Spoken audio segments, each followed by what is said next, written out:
Is my judge ready? Yes. Are my opponents ready? Yes. Is my partner ready? Yes. Is this microphone okay? Okay. Good morning. Today, my partner and I are here to advocate against the given resolution that the state of Vermont should adopt civil penalties for hate speech. Before going into my contentions, I would like to clarify the definition of hate speech.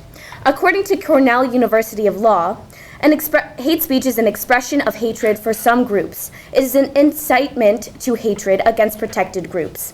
Hate speech can be any form of expression regarded as offensive to racial, ethnic, and religious groups and other discrete minorities or to women. This leads into our first contention, that hate speech is much too broad a term to cover under a single civil law and penalty. Based on the definition, in order to penalize an individual for hate speech, it has to be proven that what they say may incite violence and that it was intended to hurt a specific demographic. In addition to this, the line between free speech and hate speech is very blurry and difficult to decipher.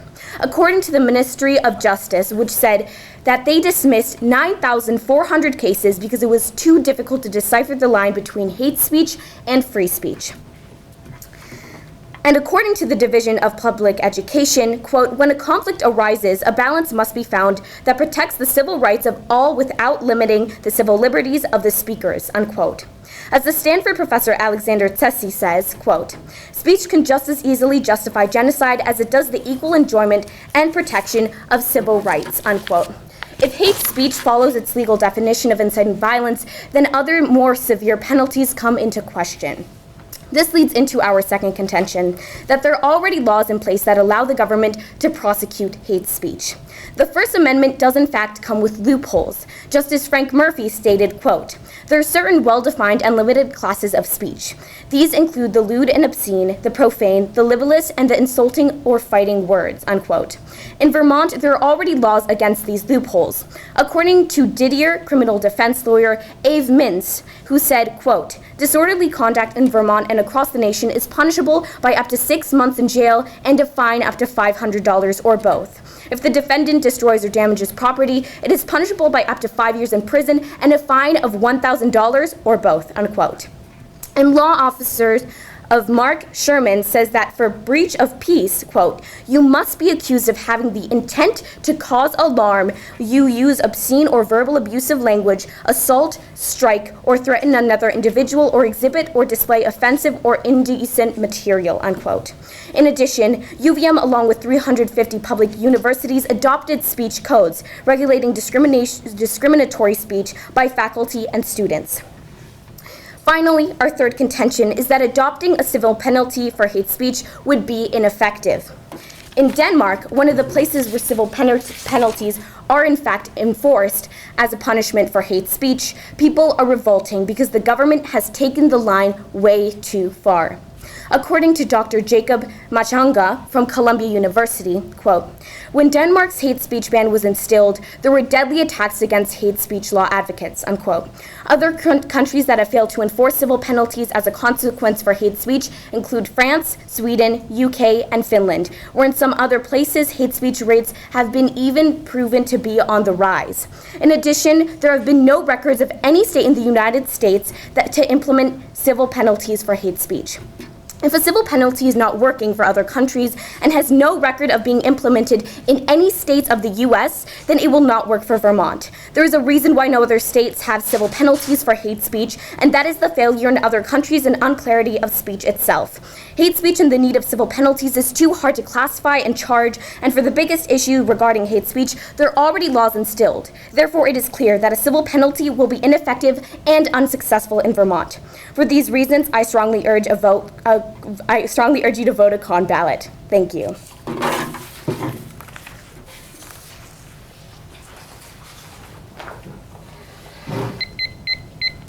Is my judge ready? Yes.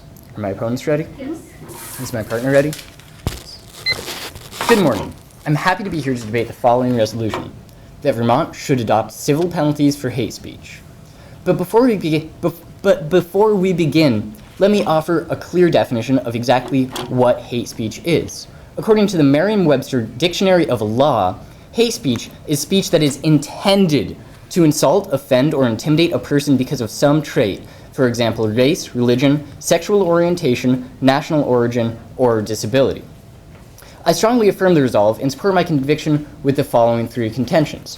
First, hate speech is rooted in a history of violence and oppression. Derogatory racial, ethnic, and religious slurs have had their roots in a long history of oppression, injustice, and intolerance. From slavery to Jim Crow to the immigration officials at Ellis Island, hate speech is a weapon of choice for those who seek to marginalize their fellow human beings. As German Waldron, who is a professor of political theory at Oxford University, points out, particularly in communities with histories of injustice or in modern conditions of religious or ethnic diversity, one cannot assume that basic dignitary order will be upheld. There will always be attempts to stigmatize, marginalize, intimidate, or exclude members of distinct and vulnerable groups, and what we call hate speech is often a way of doing this. Hate speech is meant to execute the exclusion and oppression of historically vulnerable groups, and we can never live out the true meaning of our creed, that we are a land of tolerance and equality, so long as we tolerate this hate speech. And we cannot heal the wounds of history until we repair the language that keeps peeling at these scabs. Now let me turn to our second contention, that hate speech destroys democratic debate. Hate speech does nothing more than muddy the waters of our discourse and make it harder to see the real issues at play. However, the impacts of hate speech can be much more direct as well. It can be, and frequently is, a tool used to intentionally exclude and degrade minorities to a point where it is impossible for them to engage in civil and respectful discussion.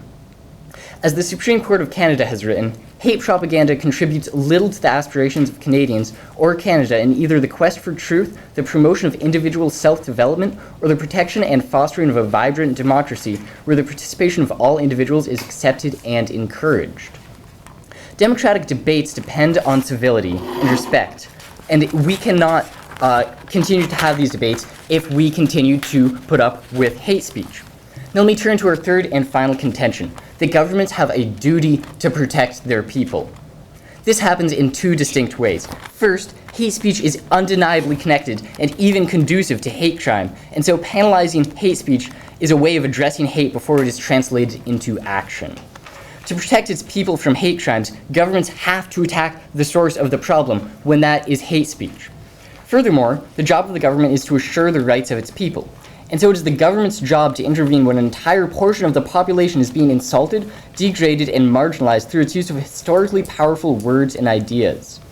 As Reed McConnell, who is the composer in Greenbow Hall, wrote in the Harvard Crimson, there are freedoms to do things, and there are freedoms from things. When our freedom to speak our mind impinges on someone's freedom from fear, or someone's right to feel safe in their community, then that freedom should not stand unregulated in any group that wishes to create a safe and respectful society for its members. Or perhaps political activist Joyce Arthur said it best with this: "It is wrong to diminish the dignity and lives of people just so that others can freely spout hate against them." Governments have a duty to protect their citizens and to reduce discrimination and violence by criminalizing hate speech. And so for these reasons, I urge you to affirm the resolution. Thank you.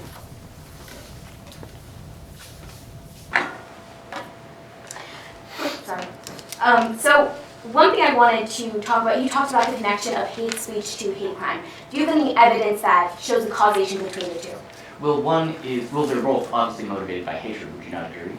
By hatred, but are they linked together? Are they caused? Is criminal hate crimes caused by hate speech? I think that hate speech is a way of furthering these harmful ideas to a point where they can easily be bred into crime. So you think that, but do you have any evidence proving that specifically? Because we have several sources which state that hate crime and hate speech don't really match. They don't really have links or a causation between them. And in order for you to say that one leads to another, you need to prove that causation. Okay, can I hear these sources? We have one thing that was led, which says within the LSPD model, which was a model for hate crime and hate speech connection, no statistical reliable causation from pattern of publicly aired hate speech to patterns of hate crime has been connected. That is one source. I think it's very difficult to measure hate speech and hatred as they're kind of these subjective ideas which are brought into your... Exactly. So what you are agreeing that our first contention is that it is hard to connect or to prove hate speech. So if we look at the definition of what hate speech can shows, I finish what I said though? Intended. Yes. Exactly, intended. But the thing is, in order to charge anyone with hate speech or doing anything, you need to prove that not only they said a certain offensive thing, but you need to prove that they had a bias within that. You need to prove that they said it to a certain group, a certain protected group. And you need to prove that they had the intention of harming Exactly, another thing. Exactly. But so all of those things are extremely difficult and a rare case where you can actually qualify that. You can't really charge anyone with hate speech if you don't prove that, if you can't prove that they said it to a specific group of people, and you can't prove that they said the certain thing unless there's a recording or a past of them doing so. So you agree with that? Correct. Okay, so you disagree with my first contention. I think that it's important that we are able to punish people who are intentionally going out of their way to treat other human beings as something less than human. We need to be able to have a weapon to ensure that these people are unable to spout their hateful words. You're talking about being able to do that, but we can't do that. It is extremely difficult to do that. That is why no state in the United States actually has a civil penalty for hate speech, and that's why it has not been working in other countries, because it's so hard to charge someone with hate speech. But do you not agree that it's the job of the government to protect its people, and when these people are marginalized and they are insulted and threatened on a daily basis, that is the Well, job that of goes into my second contention, which I stated in my first speech, which is that there are already several laws that protect the biggest parts of hate speech, which actually can be classified and actually can be charged, such as fighting words and etc., which I already told some quotes from. Oh, no, it's okay. Okay. Are my opponents ready? Is my partner ready? Yeah. Is my judge ready? Yes. Good morning. Today, my partner and I are here to advocate against the given resolution that the state of Vermont should adopt civil penalties for hate speech. I will first address my opponent's contentions in the order in which they presented them. Our opponent's first contention talks about how hate speech is rooted in violent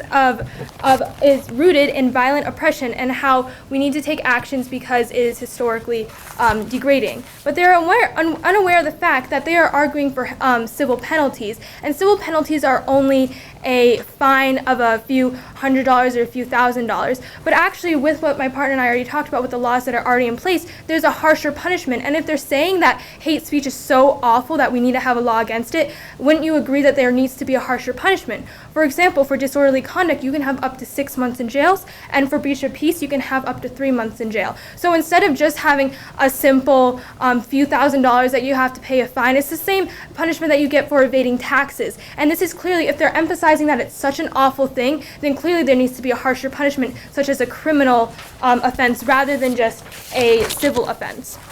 Their second contention also talks about how hate speech destroys democratic debates. But as I have just mentioned, if they're saying that it's so awful, then why would they be arguing for a civil penalty which have been proven to be ineffective?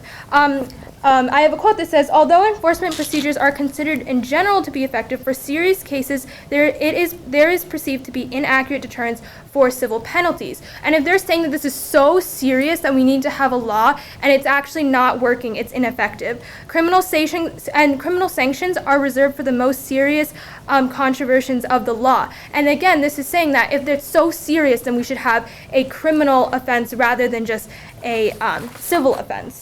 This leads me to their third contention, which says that the government has a duty, and how they talk about a correlation between hate speech and hate crime, but they have not proved a causation between hate speech and hate crime. They're saying that we need to end hate speech because it's what leads to hate crime, but they haven't thus far given us any evidence that shows that this is actually the root of the problem of why there are hateful crimes in the United States and why there needs to be more laws against that it leads to hate crime. And as my partner has already mentioned, with the Los Santos Police Department, they did a model that studied the causation between hate speech and hate crime, and there is no statistically reliable causation from patterns of publicly aired hate speech to patterns of hate crime.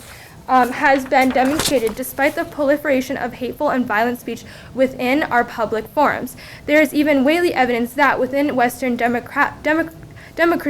democracies, hate speech bans, far from reducing, is systematically promoting incidents of hate speech, as hate groups are routinely tailor their responses to the existing bans and penalties. So in fact, if we instill a hate speech law that's specifically called hate speech, these other hate groups have been able to evade such laws in the past, have been seen. But as my partner and I have already mentioned, there are already these laws that are going against hate speech that have a greater penalty, and if they're saying that hate speech is so awful, then there needs to be a greater penalty than just a few $1,000s. They also talk about how we need to talk about the rights of the people and why we need to have a civil penalty, but according to attorney Frank Lamont, executive director of the Student Press Law Center, the best response to hate speech is always the educational response.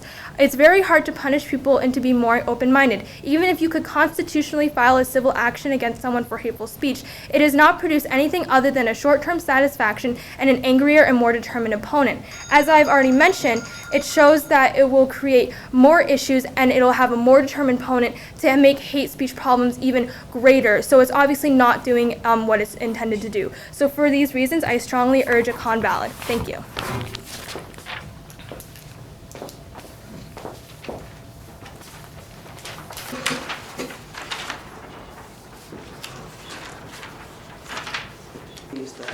Okay, that should work.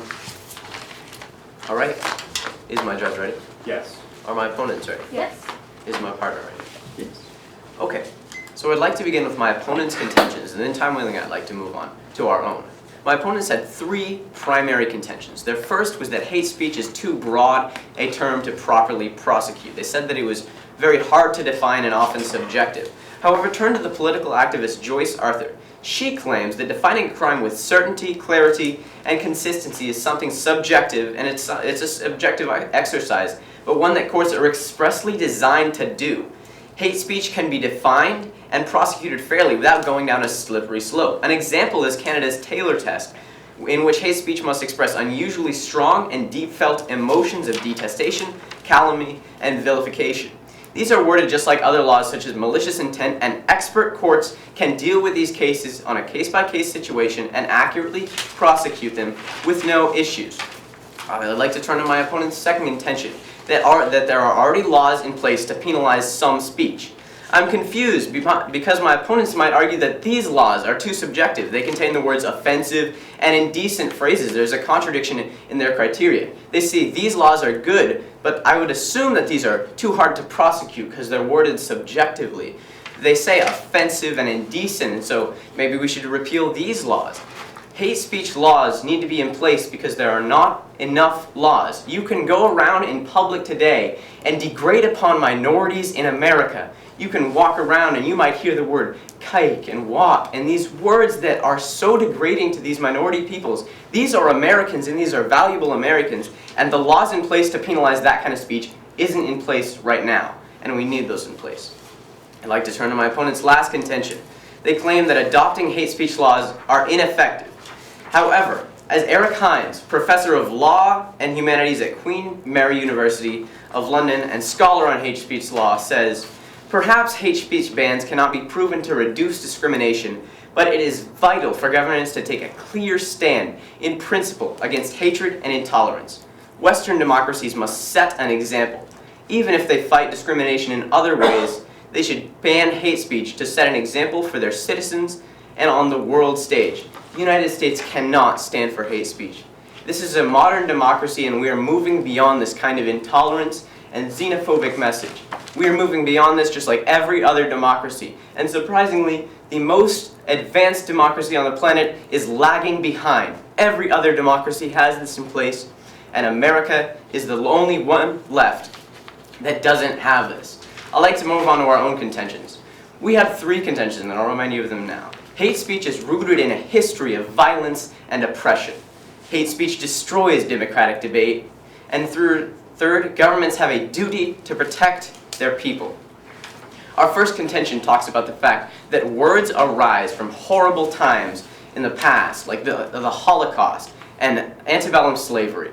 These are tragic places in history, and every time these words are allowed to be in the public domain, It repeals the scabs that have already been formed by our development, and we go back to that time period. We cannot advance a society when people are still being oppressed by these disgusting and awful words in a free society. Our second contention was that hate speech destroys democratic debate.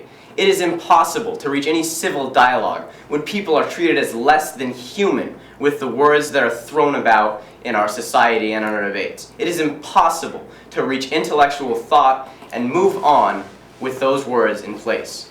Our last contention is that governments have a duty to protect their people. And while you have freedoms of speech, you have freedoms from the fear of being in a society. America is a free country, and we can't have people living in fear. For these reasons, we urge you to affirm. Thank you. All right, you start the first question.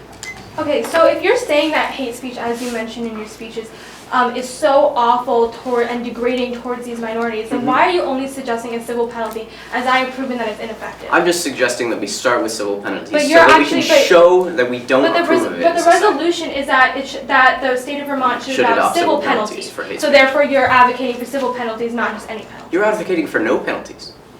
Yeah, that's Yeah, what I know. I'm I know. trying. We should have penalties to show that we No, have I'm sorry. I'm correcting myself. I'm not advocating against no penalties. I'm advocating against civil penalties. I'm not. Why are you advocating advocating against taking a stand against these I'm not vile advocating and against oppressive taking words? a stand. I'm advocating against civil penalties. And civil penalties, as I have stated Right. in my evidence, are ineffective. I would advocate Civil more for penalties criminal. we still have. Can I continue my question? Sure. I would advocate for criminal penalties, which are used for more serious offenses. Well, maybe those could be used in combination, but we can't really propose counterplans in this debate. I'm What not- we've got to focus on is the current resolution and whether or Yeah, not which it's is better to civil have civil penalties. penalties than no penalties at all. And No, I think it's it is not. better I'm to not take a arguing stand for no. against. I'm not arguing for no penalties. I'm arguing for not Well, civil we've got to penalties. argue one resolution at a time, and the current resolution is that civil penalties should or should not be put in place. And therefore, they You'd should admit not. that hate is wrong and detrimental to society, and it stops democratic debate because people feel less empowered, right? I'm not saying that that hate speech isn't awful. I'm just saying that civil penalties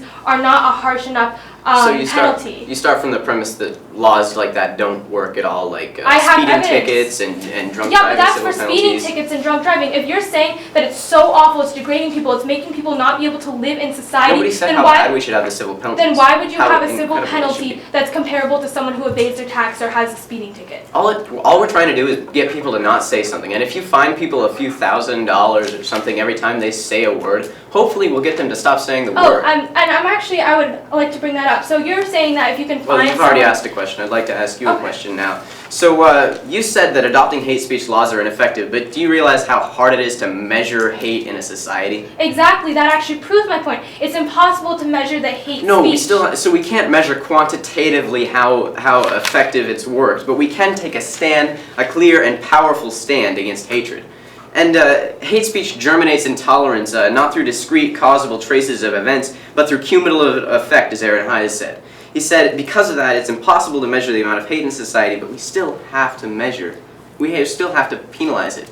It is being penalized in the breach No, of but peace. it's not and being in the- penalized enough, because people can still be oppressed so in if the you're common. saying it's not being penalized enough, and if breach of peace you can be sentenced to 6 years in prison, and Right. then you're saying it's not being penalized enough, so we should I'm have saying civil that if you have penalties, minorities so then why in the are public- you suggesting that that's correct? I'm saying if you have minorities in the public who can be oppressed and belittled consistently to the point where they feel like they're less Okay, than but human, I would that's actually like to unacceptable. bring. Okay. Are my opponents ready? Is my partner ready? Is my judge ready? Yes. All right, so one thing that our opponents continue to say is that our country needs to take a stand. And the thing about that is that we have proven that that stand would be worthless in a way. They have agreed, my opponents have agreed with us with our first contention, which is that it is too hard to charge someone for hate speech. It is too difficult to do so. And then again, what my partner has said several times and is questioned my opponents in the severity of what hate speech does and what it has and what effects it has.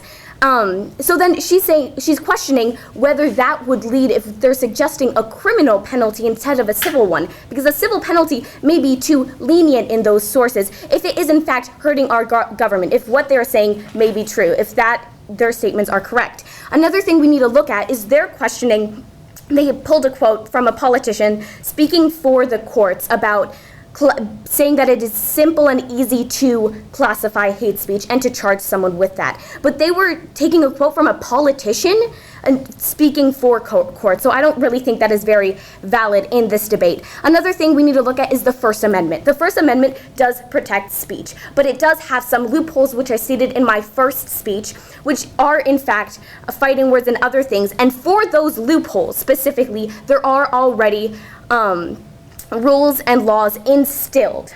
And for those are the things that can be classified, because that is a more specific and a simpler form of hate speech. Hate speech is broad. It's way too broad to charge someone with. But those loopholes, matter of fact, they are very much not. And again, if they're talking about hate speech, if it is protected by the First Amendment, it is protected by the Constitution. So then also that is contradicting the Constitution itself. So we need to look into those points, and I strongly urge you to follow those and listen to our contentions when further judging the debate. Thank you very much.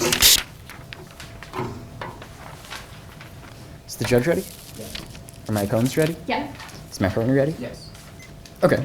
So far in this debate, a couple of key issues have arisen. The first is the effectiveness of these civil penalties. The second is the subjectivity of these penalties.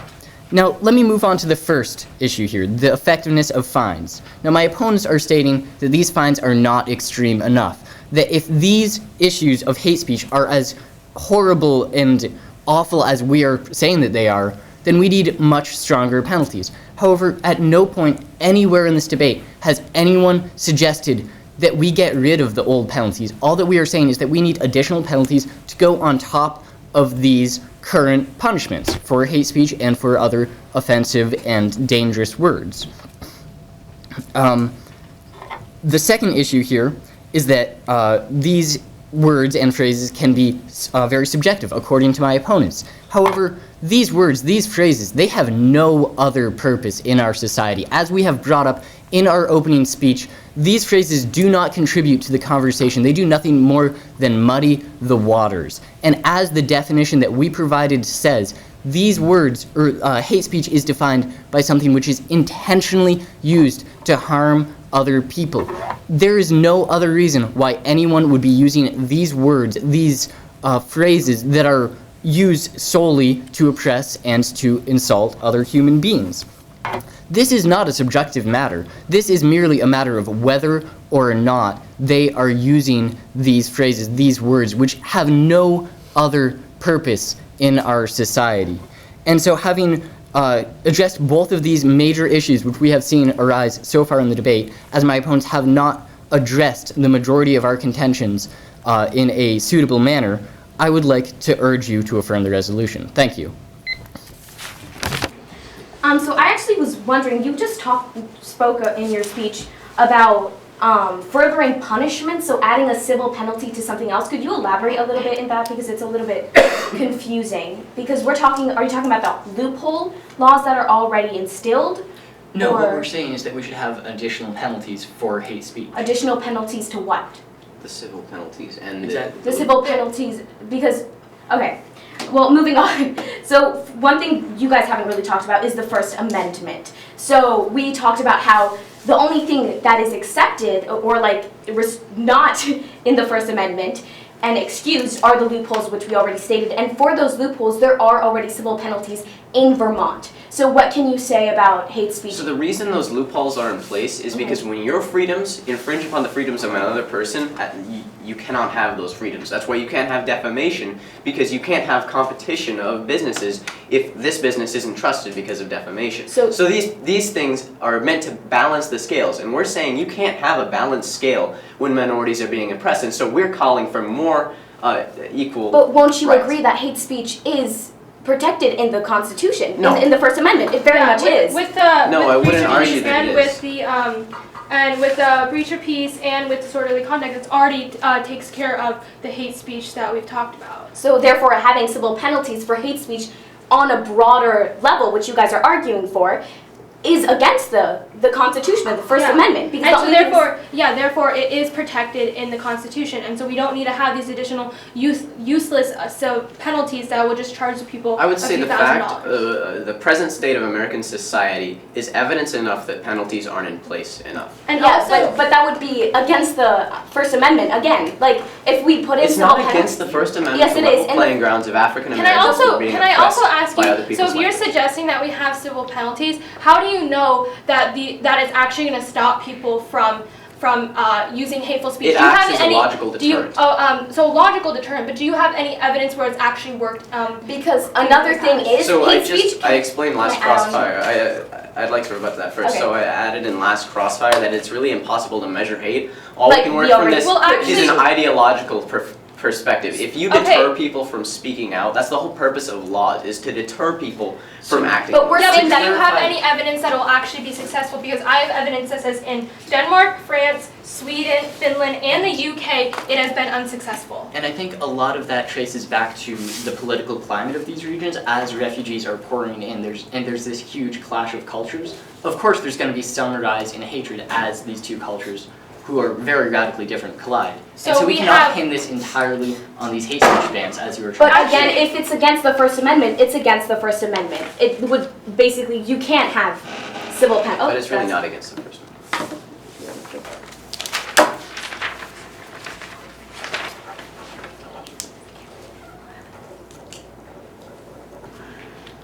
Once again, my partner and I are here to advocate against the given resolutions that the United States should adopt civil penalties for hate speech, and we have proven three main contentions to back this claim.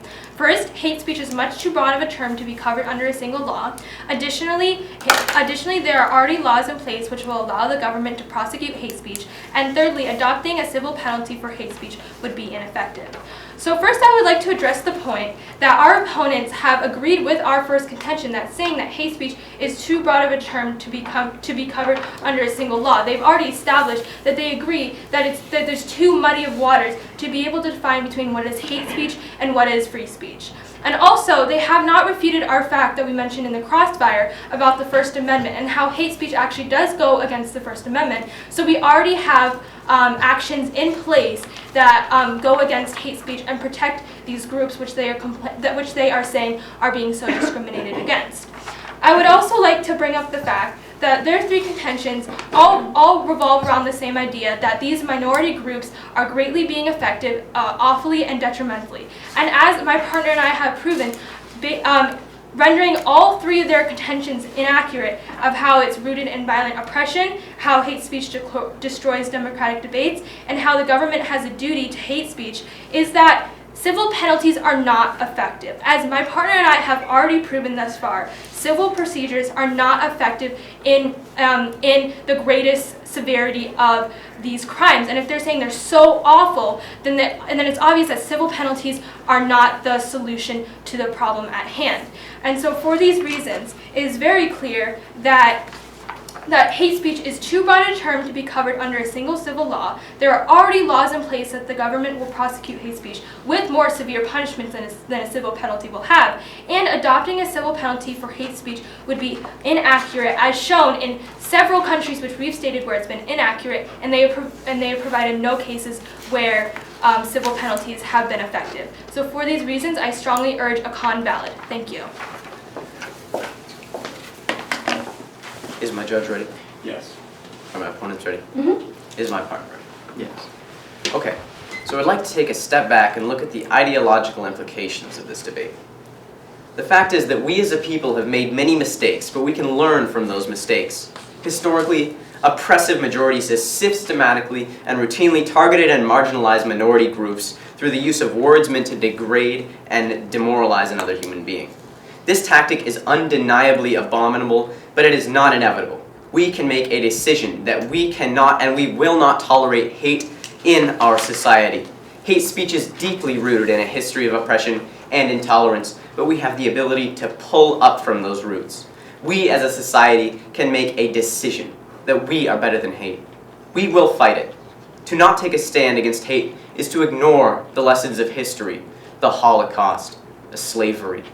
It is to ignore the power of words that have their roots in events like apartheid. we have an opportunity to pull those roots and finally say enough, to finally decide that we are better than hate speech.